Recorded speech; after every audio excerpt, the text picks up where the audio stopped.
광주시당 당원들과 그리고 열린평등위원회의 비전, 가치를 공유하는 교육 워크숍입니다. 먼저 국령의 열린민주당 열린평등위원회 위원장님의 인사 말씀을 들으면서 시작하도록 하겠습니다. 네, 박수로 맞아주세요. 오늘 정말 코로나의 공포에도 불구하시고 이렇게 자리를 함께 해주셔서 깊이 감사를 드립니다. 여러분 당원 동지 여러분들 특히 오프라인에서 만나는 건 지금 처음이에요. 온라인에서 이렇게 서로 소통하고 뵙다가 오프라인에서 만나게 되어서 정말로 기쁘고 반갑고 고맙습니다. 이 자리에 함께 해주신 동지 여러분이 저희 열린민주당에는 가장 보배로운 분들입니다. 이렇게 함께 해주신 동지 여러분들 서로에게 위로와 배려와 감사의 마음을 담아서 큰 박수 한번 하시고 시작하겠습니다. 그리고 또 저희 여성위원회라고 보통 정당에 다 이름이 되어 있습니다.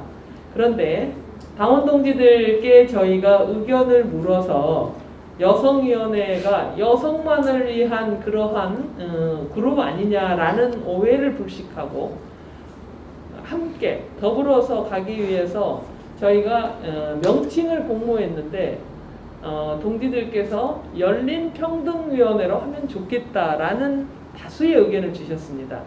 명칭은 열린평등위원회로 갑니다. 그래서 누구에게나 열려있고 누구에게나 평등하게 차별이 없는 이러한 사회를 구현한다라는 명칭의 취지를 담고 있습니다. 또 다른 위원회의 다른 모습으로 저희 열린평등위원회는 남성 위원들도 함께 일할 수 있도록 저희가 부위원장단의 남성 위원들을 공모했었습니다. 세대별 어떤 간극을 줄여나가기 위해서 남성 위원장님들은 20대에서 한 분, 30대에서 한 분, 40대에서 한 분 이렇게 부위원장들을 저희가 공모를 통해서 모시게 되었는데요. 여러분들과 함께 기회를 마련해 주신 우리 귀한 분 계십니다. 광주시당을 책임지고 계시는 우리 조성식 위원장님 소개해 드리겠습니다. 박홍렬 시장님, 우리 전남 도당의 위원장님이시면서 우리 당의 조직위원장님이시면서 최고위원이신 박홍렬 위원장님 박수 부탁드립니다. 여성위원회를 주축으로 하는 이 시도는 매우 정치적으로 뜻깊다 생각합니다. 여성들이 정치에 더 크게 우뚝 서서 많은 역할을 할 수 있도록 함께 뒷받침해드리고 또 국방부 장관도 한번 하시기 바랍니다. 여러분 찬성과 박수 한번 쳐주십시오.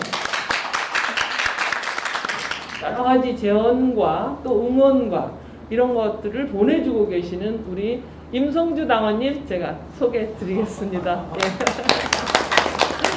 예. 저희가 구성을 통해서 남성과 여성이 차이와 다름을 인정함으로 해서 조정하고 융합하는 사회 그리고 함께 공존해서 이렇게 동반 성장하는 이러한 사회를 저희 열린민주당의 열린평등위원회에서는 실현해내기 위해서 노력을 하고 있습니다. 다시 말하면 차별로 인한 어떤 불평등이나 불공정이나 불합리함이나 이런 사회 구조적인 문제들을 시정해 나가는데 저희는 지속적으로 연대된 힘으로 노력해 나갈 것을 여러분께 약속드립니다. 어떻든 인류의 역사는 인류의 진보는 또 인류의 발전은 여성 리더십의 발전의 역사라고 할 수 있을 것입니다. 지금 여성들이 그동안 경험하지 못했던 사회 각 분야에 다양하게 진출되어 있습니다.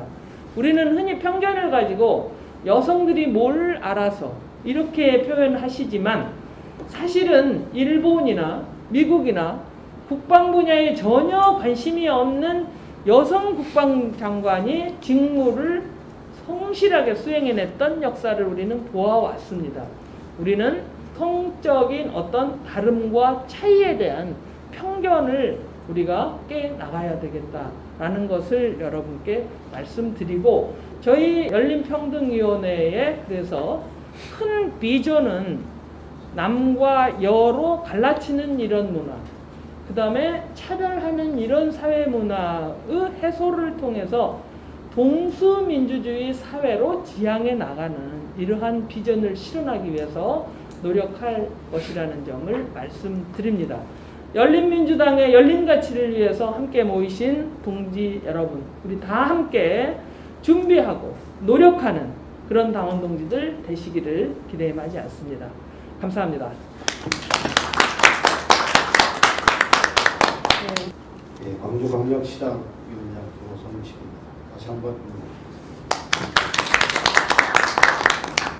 열린민주당은 김대중 정신과 노무현 정신을 이어받아서 민주정부 3기를 지켜내고 민주정부 4기를 재창출하는 데 앞장서고 있습니다.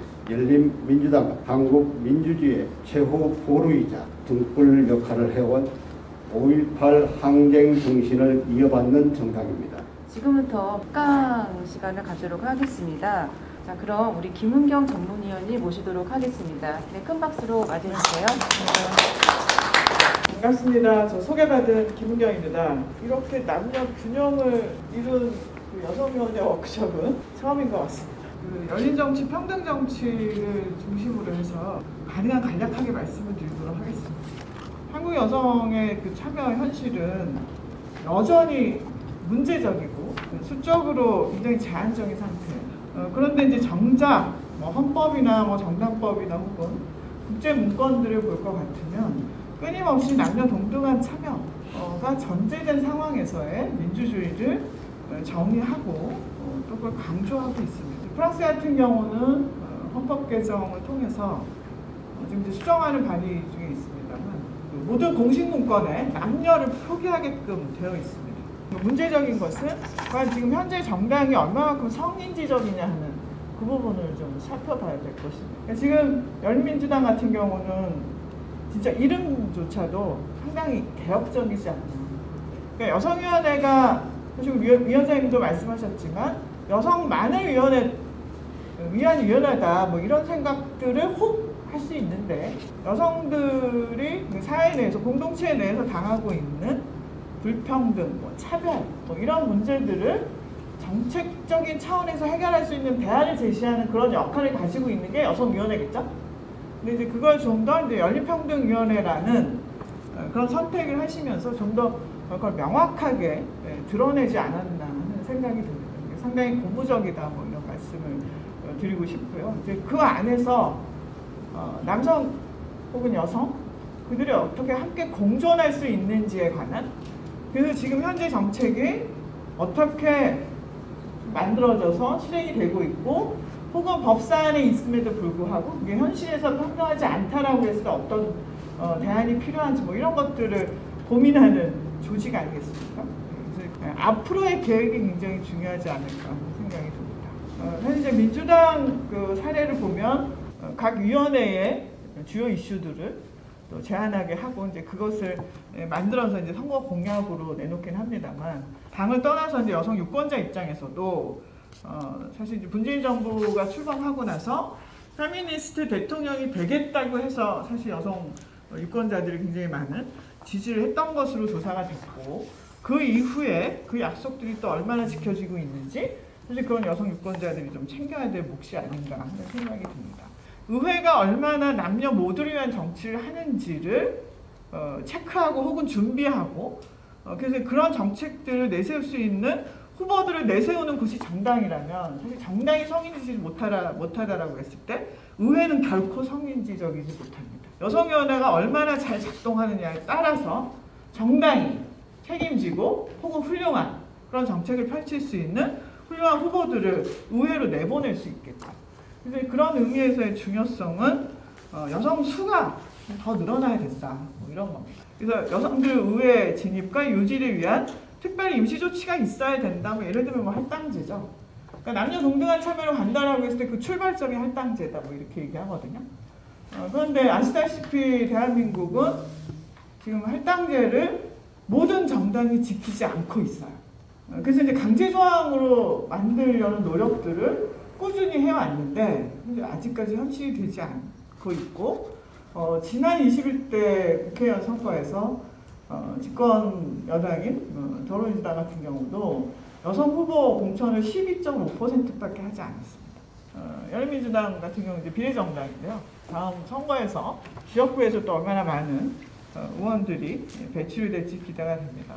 지속적으로 반반 이렇게 간다라고 했을 때 그야말로 대한민국 정치의 새 역사를 쓰는 최초의 정당이 아닐까 저는 생각이 듭니다. 그래서 30%가 과연 언제 될 수 있을까? 지금 현재 많은 사람들이 알고 있는 동수내각 구성한 대표적인 나라들이 캐나다하고 프랑스예요. 그리고 사실 남미도 수년 전부터 이미 남녀동수 정치 시대로 들어갔고요. 아프리카도 일부 나라는 사실 60% 이상이 되기도 합니다. 이렇게 해서 여성 참여를 늘려서 남녀 권력 균형을 이루기 위한 법제도를 바꾸는 일에 사실 여성 유권자들이 더 큰 목소리를 내야 돼요. 이게 여성 수 늘리는데 가장 중요한 것은 선거제도예요. 결론은 그겁니다. 지난 20년간의 변화는 단기적인 전략으로도 여성 참여의 획기적인 증가가 가능함을 보여준다. 자, 그러면 여기서 얘기하는 단기적인 전략이 뭐냐? 이건 제도개혁이에요. 그리고 그것을 이끌었던 지도자들, 당내 최고 정책 결정, 지도부라고 쉽게 이해할 수 있죠. 당내 지도부. 대부분 남성인 당내 지도부가 혹은 여성 유권자, 여성 당원들의 그런 목소리에 귀를 기울여서 그런 선택을 해서 8단계를 넘어서 동수로 가야 한다라고 디클레어, 발화를 한 시점에서 이게 가능해졌었다는 거예요. 유엔도 마찬가지예요. 유엔 내 50대 50. 그게 이제 출발점으로 각 회원국의 이제 정치 영역에 그 50-50 원칙이 전파가 되고 확산이 되고 실제 실행이 되고 이렇다라고 했을 때 그걸 현실로 만들 수 있어서 실질적인 권한을 가진 사람은 누구냐? 누구겠어요? 사무총장이죠. 그러니까 가장 큰 권한을 가진 사람에 의해서 그게 하나의 원칙으로 수립이 되고 그게 발화가 되는 바로 그 시점에서 변화는 그냥 생기는 거예요. 그러니까 예를 들면 한국 정치에서 여성 30%가 언제 현실이 될 것이냐라고 했을 때 이것은 바로 되어야 할 문제다. 가장 시급한 우선과제다 라고 하는 순간 그냥 그건 현실이 됩니다. 그러니까 열린민주당에서 비록 새롭게 창당이 되고 인원수가 적음에도 불구하고 그걸 대원칙으로 삼아서 우선과제로 삼아서 열린정치, 평등정치를 만들어 가겠다라고 하면 그게 이제 새로운 정치 문화의 시작일 것이고 그게 기존 정당의 영향력을 발휘할 수 있다. 이런 생각이 가능하지 않겠느냐 하는 겁니다.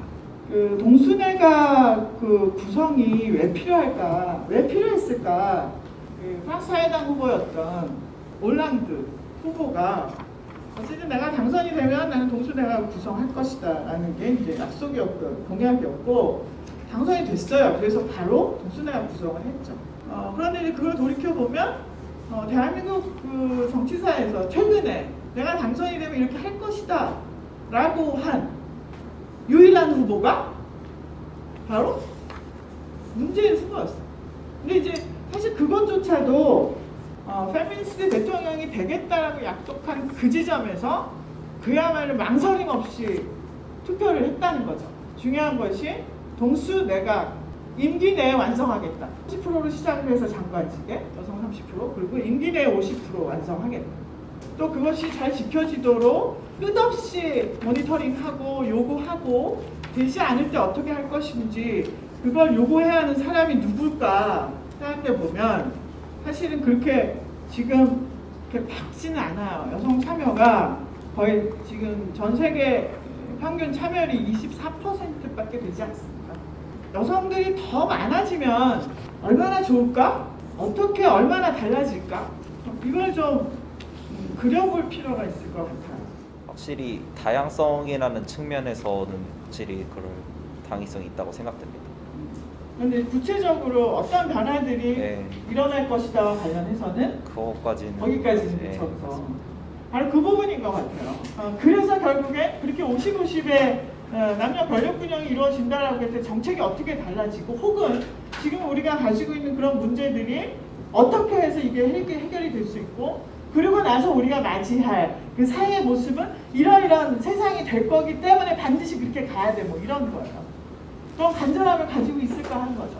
그럼 간절함 때문에 제도가 바뀌고 정책이 바뀌고 세상이 달라지는 거라는 걸 앞선 사례들이 보여주는 거예요. 남녀 임금 격차 OECD 최고 수준을 찍고 있는 대한민국.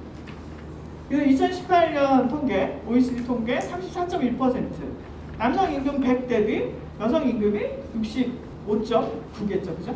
지금 우리는 10년 넘게 30%를 유지하고 있어요. 지금 현재 OECD 국가 중에 30%에 남아있는 유일한 국가가 대한민국입니다.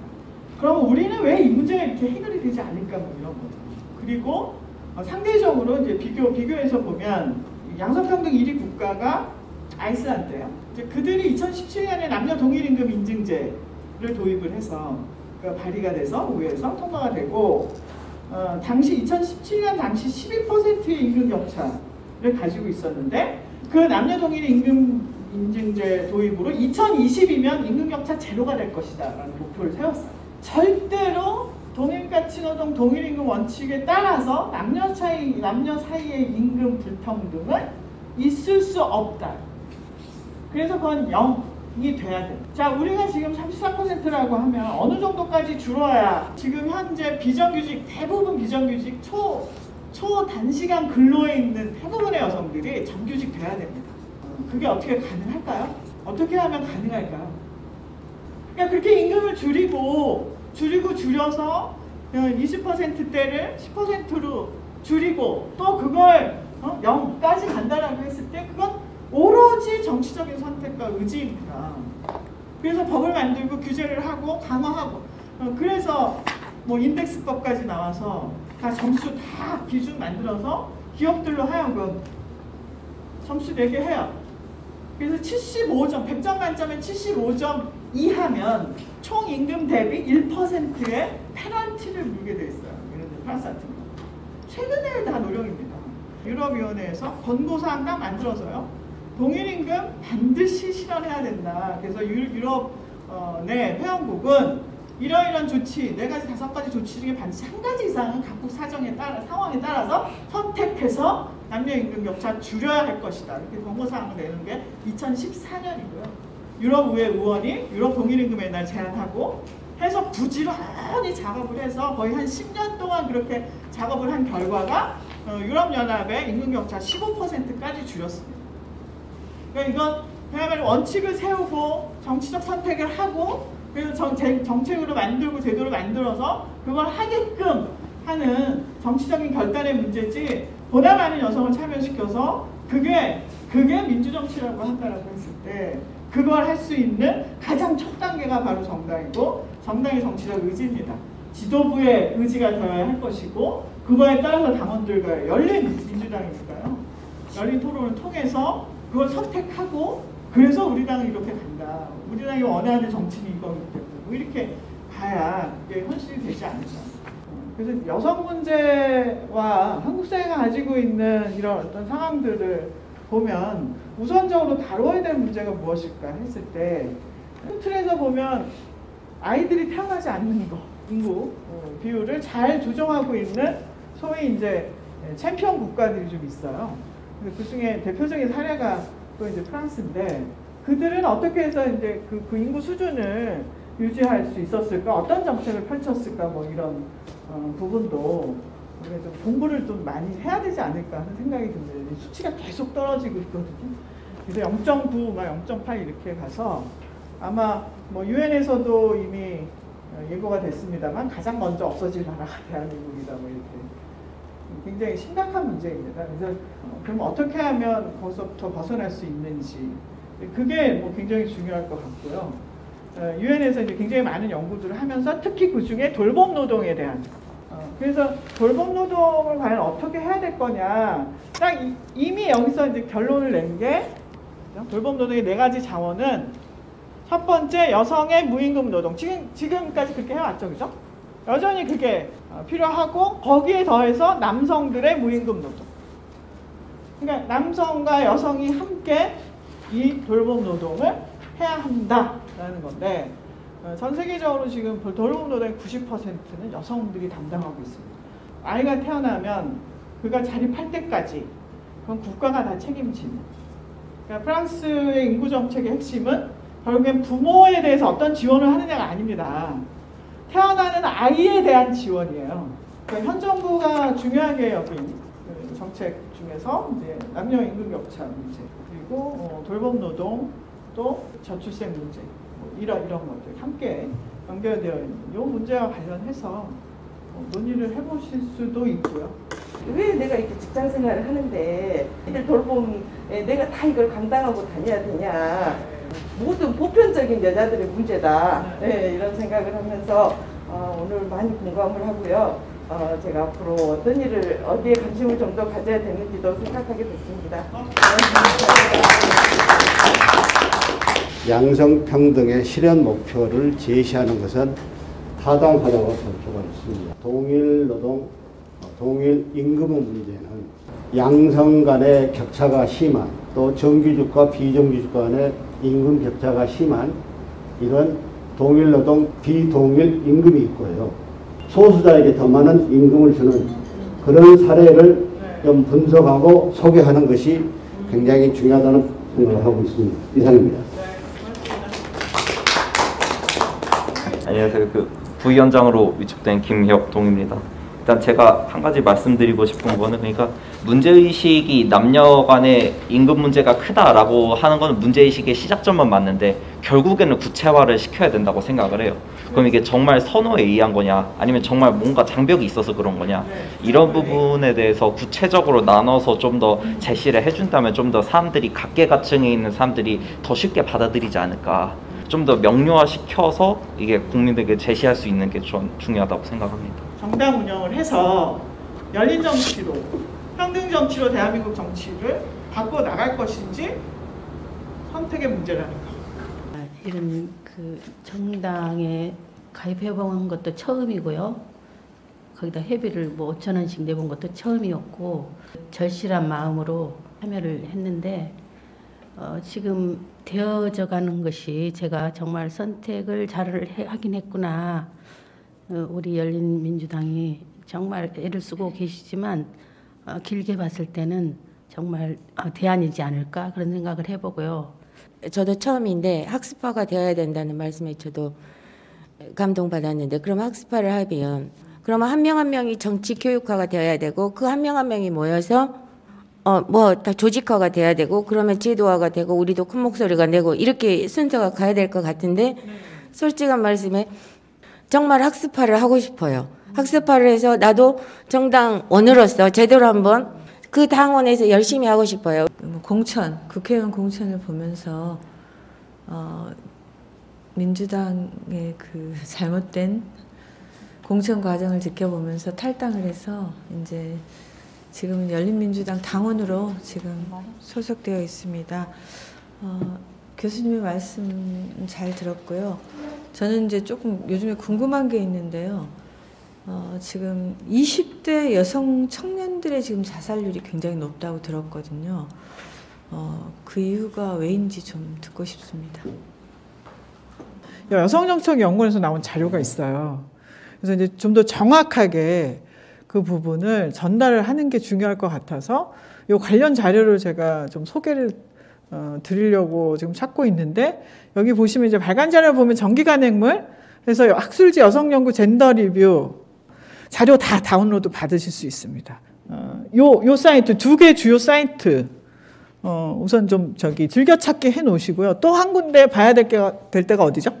네, 선거관리위원회에 들어가셔서 지금까지 되면 선거 과정에서 어떻게 여성 후보나 지역별로 어떻게 이루어지는지, 또 각 당의 정책이 10대 정책을 내게끔 되어 있어요.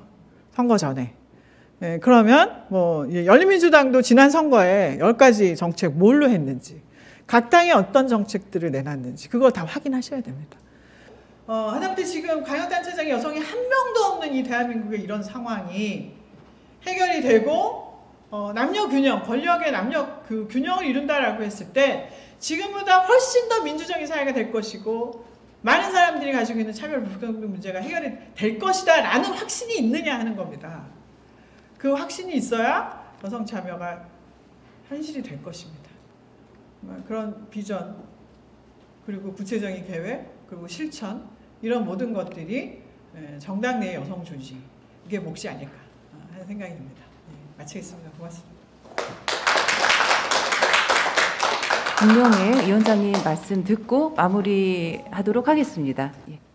네, 좋은 의견들 주신 우리 여성 당원 동지 여러분 감사합니다. 광주 시당에서 오전에 광주 시당에서도 가장 핵심적으로 나온 이야기가 여성정치 아카데미 같은 거를 이렇게 정기적으로 해주었으면 좋겠다라는 건의가 있어서 굉장히 저희가 뜻깊게 받아들였고, 그리고 우리 여성들이 사실은 정치 활동, 정치 행태, 정치 액션을 취하고 싶지만 어떻게 공부하고 어떻게 자기 액션 플랜을 세워야 되는지를 지금 다 목말라 하고 계시다는 것을 오늘 현장에서 알 수 있었습니다. 그래서 지금 비대면 사회로 가기 때문에 우리가 이런 오프라인 활동, 오프라인 교육 행사도 중요하지만 온라인을 통해서도 여러분들이 가정에서 틈틈이 시간이 나시는 대로 그런 이슈 브리핑들을 이렇게 같이 공유하실 수 있도록, 또 소통하실 수 있도록 적극적으로 저희가 방안을 한번 강구해 보겠다라는 약속을 드리고요. 또 더불어서 여러분들이 시도당이 구성이 되어지면 교수님이 말씀하신 것처럼 시도당의 자체 어떤 행사 계획을 세워서 저희가 전문가들을 함께 이렇게 오셔서 같이 소통할 수 있는 그런 기회도 저희가 만들어 보겠다라는 것을 약속을 드립니다. 후손을 위해서, 후대의 내 자녀들 세대를 위해서 정말 이렇게 내가 노력하는 것이 투자다라는 얘기를 해주신 데 대해서 정말 감동적으로 들었습니다. 그런 여러분들의 노력과 의지가 결코 헛되지 않도록 열린평등위원회에서 다각적인 노력을 통해서 여러분의 욕구를 충족시켜드리겠다는 약속을 드립니다. 동지 여러분 감사합니다. 다음에 더 반가운 얼굴로 뵙기를 소망합니다. 감사합니다.